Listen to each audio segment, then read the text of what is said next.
Good morning. Good morning. This is May 25th, 2025. We're celebrating Memorial Day tomorrow. And our topic today is taking a stand for justice. And so we're talking about speaking our truth.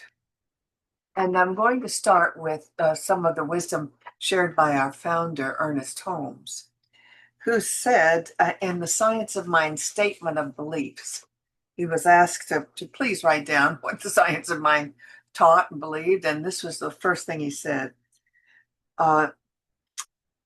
We believe the ultimate goal of life to be a complete freedom from all discord of every nature, and that this goal is sure to be attained by all. So a freedom from all discord. Now that means ultimately we expect this. And this profound assertion invites us to recognize that true liberation, both individually and collectively, demands more than a passive belief. It requires proactive engagement and transformation. Now, usually our action is through spiritual mind treatment or affirmative prayer. That's how we act to change circumstances. And it's very effective. And yet today, the urge is for us to speak out, to use our voices when we do not agree or find things egregious that are happening in our world. And for many of us, this is something we're not used to, except with one another. You know, we share our beliefs and opinions with one another. But Ernest Holmes also said, I want to be for everything and against nothing. And so speaking out can sometimes, in this case, be speaking against something that's happening. And this is a challenge for many of us. We also avoid politics because we have people from both main parties in our teaching. And so we avoid talking about those controversial issues. And yet this lesson today addresses that. And how do we do that? How can we do it? And why would we do it? Well, for many of us, there's a lot of egregious stuff going on right now. Politically, that we're just in horror about, and it's so surprising that many of us are left speechless. We just don't know what to say or do about it, and many of our courts are speaking up, thank goodness, and saying no, this cannot happen in our country and with our government. So I'm very grateful for the judges and courts that are stepping up and saying things like, no, you cannot make foreign students from Harvard leave. The government doesn't have the ability to do that. And so we're exploring the whys and the whats and the hows of how can we have a voice. I want to read a few more ideas from Ernest Holmes that would support that. He says, what would happen if we could convert the energy of fear to faith, the energy of doubt and uncertainty into a feeling of belonging to the universe and being safe in it? Would not the original artist himself, that means God or Jesus, go forth into new creation through us? So that's the idea, to use our creative abilities as a force for good in the universe. He says, we would allow the gifts of life to flow out to everything we touch, everyone we meet, every situation we contact. Then wherever we go, every situation is blessed, every person is helped, and every discord is harmonized. That's from Ernest Holmes in a book called Creative Living. And lastly, Ernest Holmes says we should be able to look at a wrong condition with the knowledge that we can change it.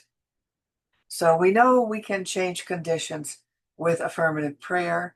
We also know that we can speak up and use our opinions to influence others and to create change. And this is not an area of comfort for most of us. And so we struggle with the hows. How would we do that? And of course, one way is to get involved with a political party, and we try not to get involved with that. But sometimes political action takes a group of people, takes a movement, and some of those already exist in that form. The Black community is certainly speaking up because they're being very affected by many of these changes, especially the drive to get rid of DEI, which stands for diversity, inclusion, and equity. DEI, yes. Let's say them again. E is the equity. So diversity, equity, and inclusion, which means including people of all races and all stations in life, and to make sure that we have a law and policies that include them. And that's trying to be struck down by our current government. I want to do a screen share right here, right now, because when the new Pope was elected, Pope Leo, our first American Pope, and of course, he's not our Pope, but he's the world's Pope. We don't consider him of anything to do with our religion, but he is a world figure, and he had a wonderful thing to say. I'm going to share a screen share. Where is it? Thank you. And here. This is what I'm talking about. This is what he said as soon as he was elected.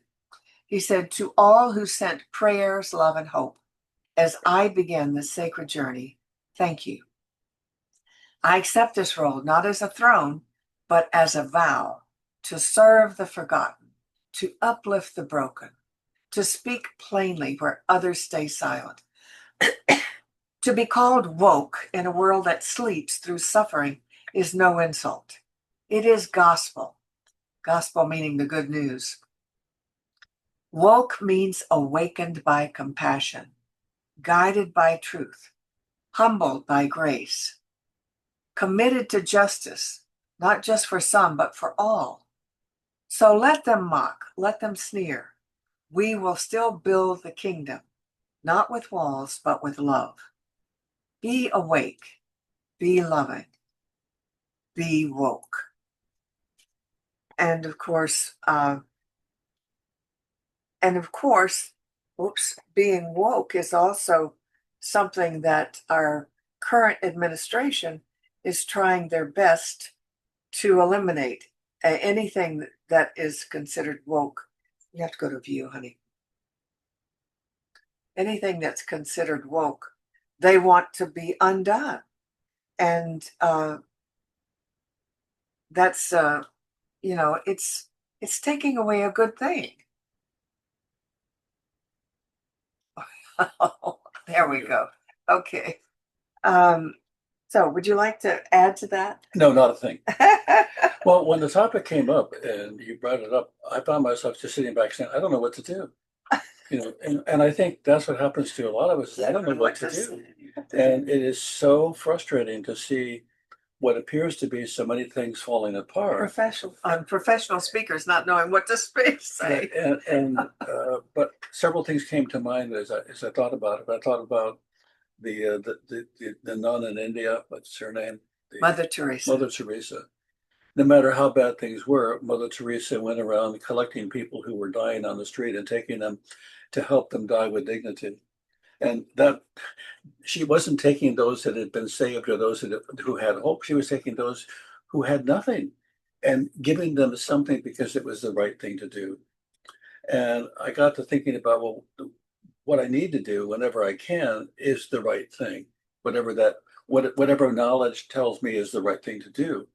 And while I'm doing the right thing, what I notice is that the reward is that it feels good to be doing the right thing.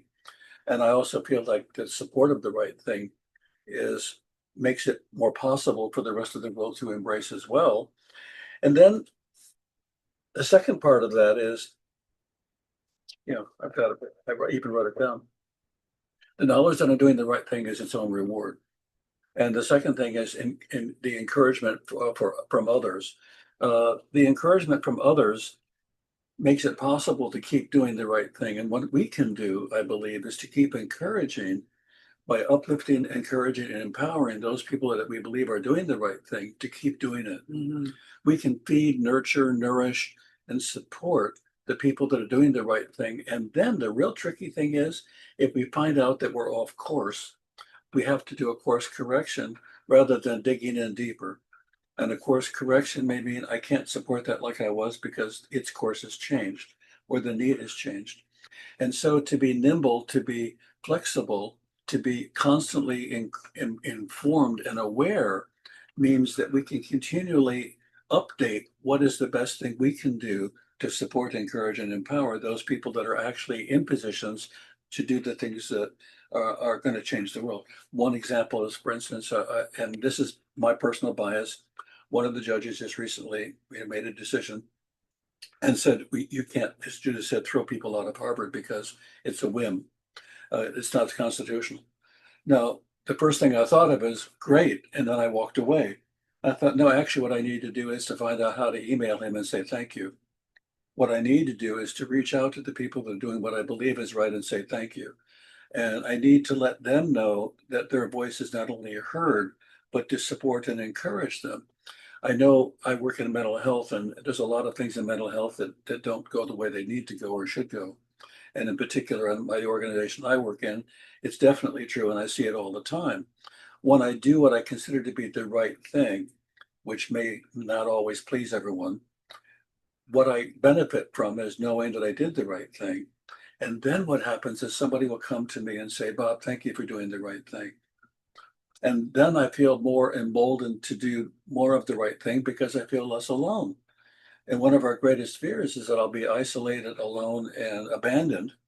And so we often avoid doing the right thing because we don't want to have one of those things happen to us. So if we can support each other, support the people that are doing the best that they can, doing good for us and all of us, it's huge. And I think one of the ways, of course, is financially. And whenever we do anything politically to support our party, we immediately get inundated with requests for money. And the sad thing about that to me is that there isn't a thank you for the support. There is yeah, we got your support, now send us some money. And what tends to happen is we think the only thing that can change things is money.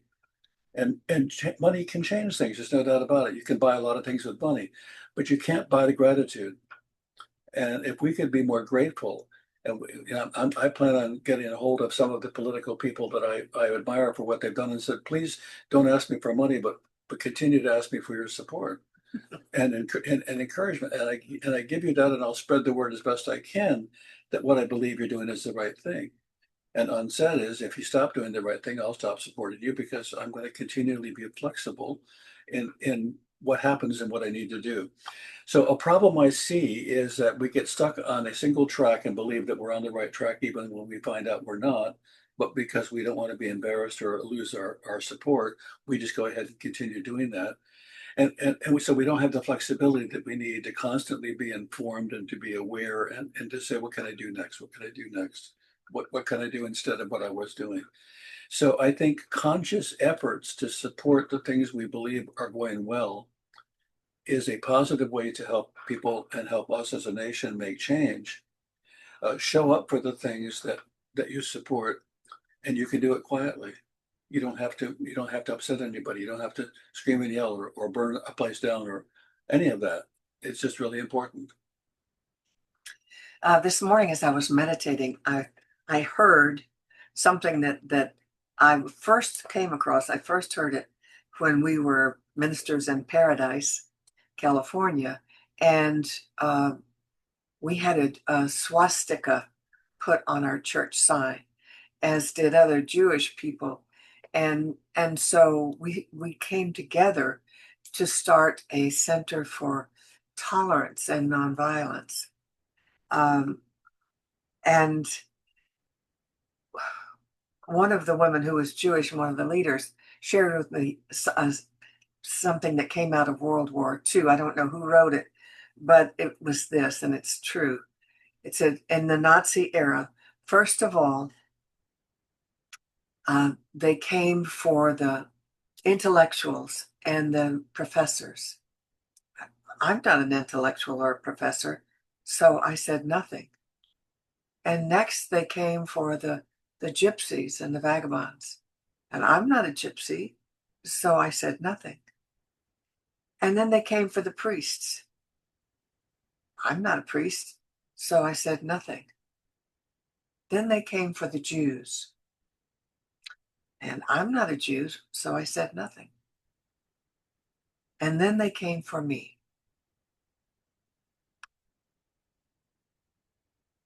What's your And point? no one said anything. Yeah, really. There's nobody left. And so, yeah, our the point is, of course, obviously, I think that it's just easy to keep our mouths shut. Yeah. You know, don't make waves and don't get controversial. There'll always be people who disagree with you.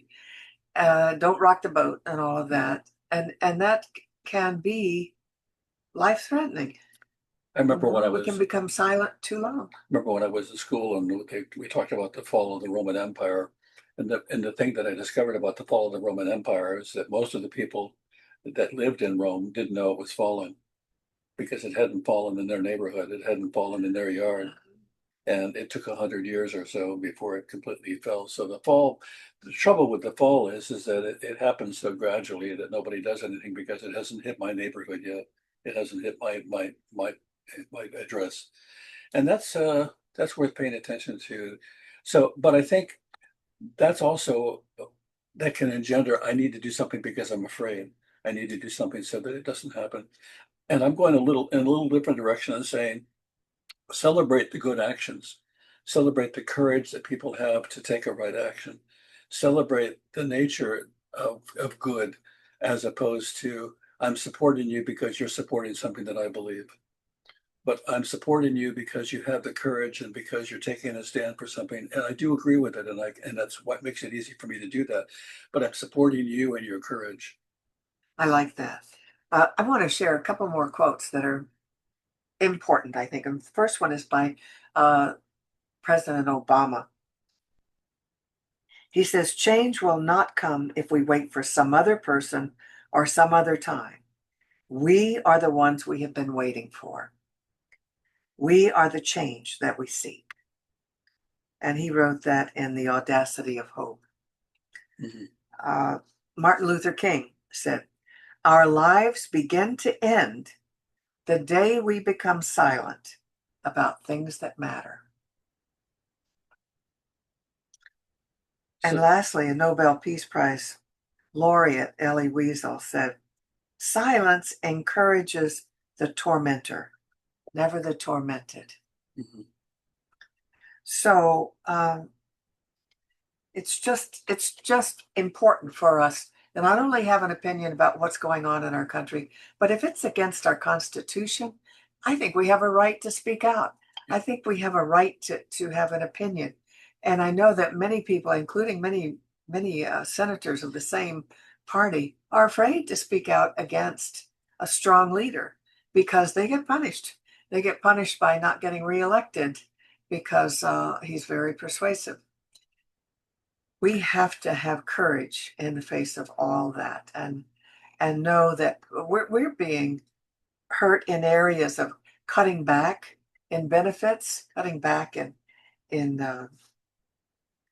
benefits for help me remember the titles of the Well, the people are starving or going hungry because they're right. going to lose food benefits. And we are continually decreasing the support that we were offering to those that need the most amount of support.